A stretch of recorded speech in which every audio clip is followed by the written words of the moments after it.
This testing is for trades. I will do a partial day trade, agent to agent trade. This trade is being initiated from the mobile app, and then I think it's going to be accepted through the mobile app as well.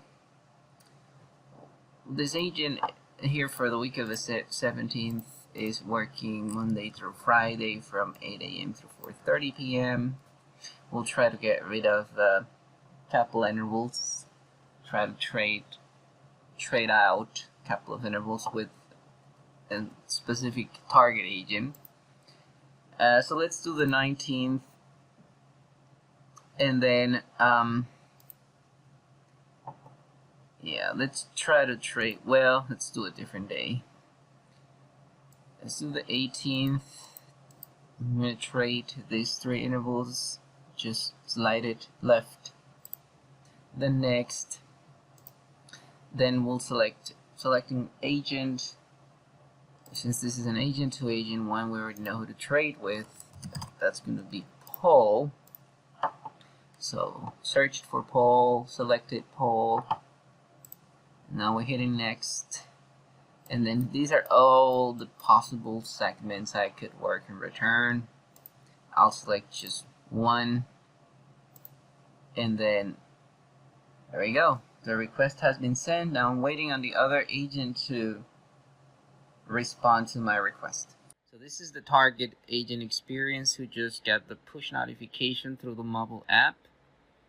And when we go to the notifications area, there's actually 2 notifications, 2 pull notifications. One is the one at the top is like an informational.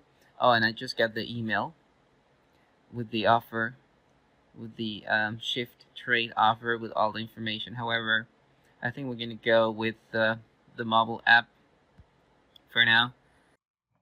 It's important to mention no SMS will be delivered in this case with the shift trade offer for an agent that is off shift. It only goes through the mobile app push and pull notification, and then through email. Again, there's no SMS for this scenario of the trade offer. And then like I was saying that there are 2 notifications. The one at the top is sort of an informational trade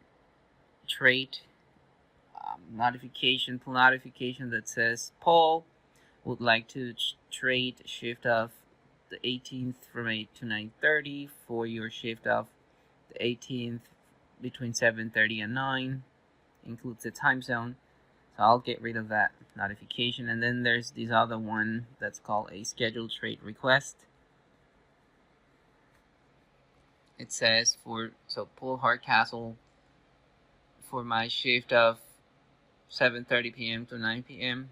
It has an expiration time, so I need to respond by 4:33. Otherwise, this request will expire and cannot be accepted. I have 2 buttons, one to accept the trade, the other one to reject it. So I'll tap trade schedule. There we go. So now EEM is in the process of changing the schedules.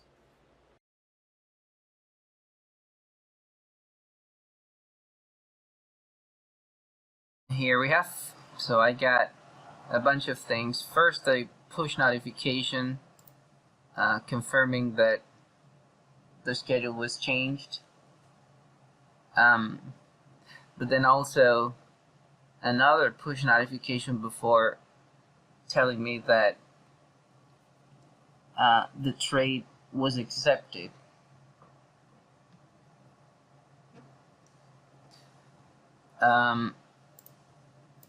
Which I'm going to OK.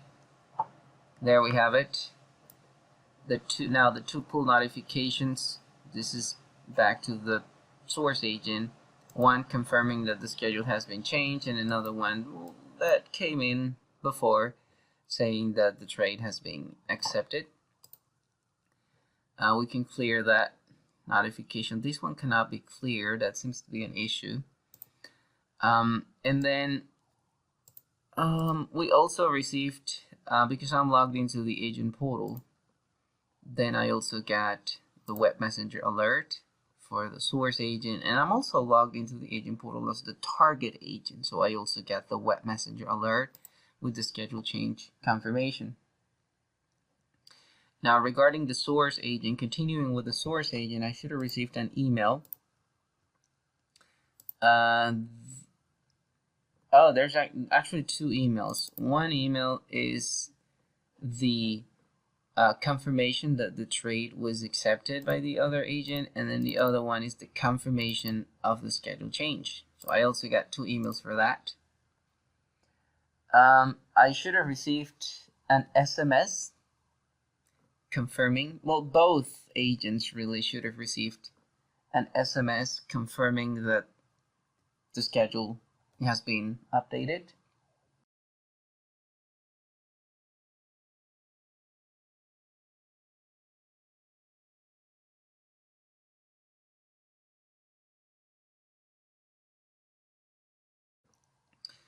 Um, and then the target agent should have received push notification and then an email confirming the schedule change.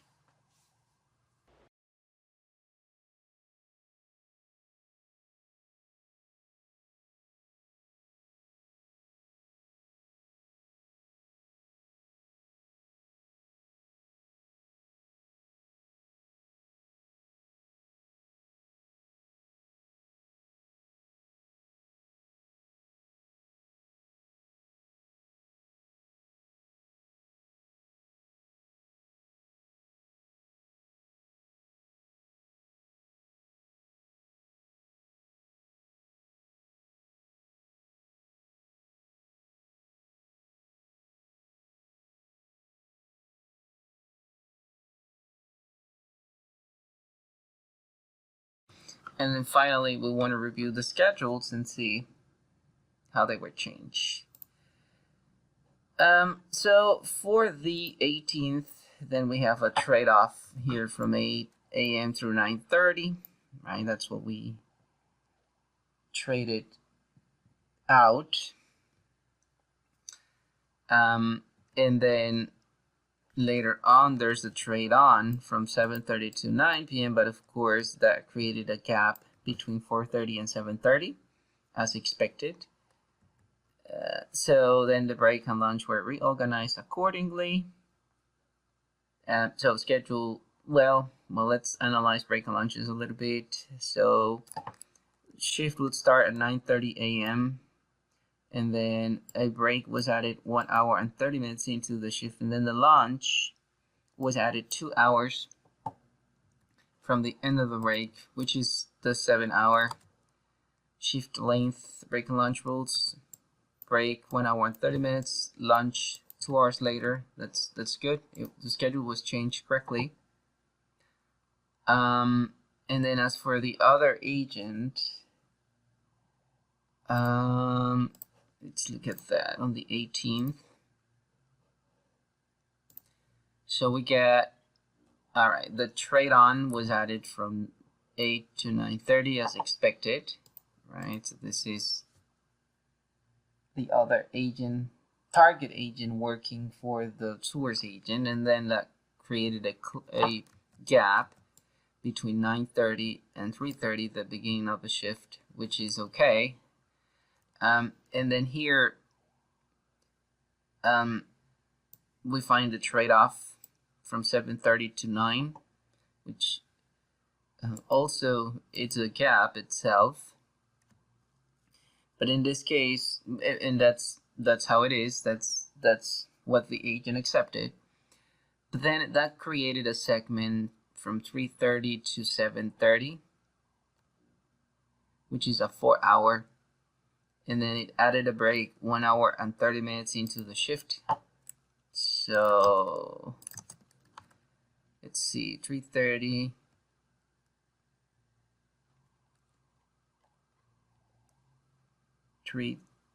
No, I'm sorry, 1 hour into the shift is this break. 1 hour into the shift, which is correct for a 4-hour shift according to the break and lunch rules. provided in the CIF. And then for the other segment from 9 to 12, there's only a 3-hour segment, then no break. No break is needed according to the break and lunch rules. Anything less than 4 hours shouldn't have any break. So the schedule for the target agent also seems to make sense. And we may also want to take a look at WFM, check those changes.